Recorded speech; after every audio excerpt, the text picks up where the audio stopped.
Hello, so in this video I'll show you how to curve text in Canva. So the first thing you want to do is go to your design. In this video I'll just create a new design. And I just want to create a new YouTube thumbnail design. And then I want to go to the section text and add a new heading. And I just want to call it how to curve text in Canva.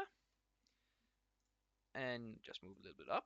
And then you need to mark this text box, and then you can click on effects, and then you want to go down to where it says shape, and then you can click on curve, and now you can see the text has curved. And then you can modify if you want it to curve the other way, or how much you want it to curve. So I want it like this, and then after that you can drag your text wherever you like. So yeah, that's how to curve text in Canva.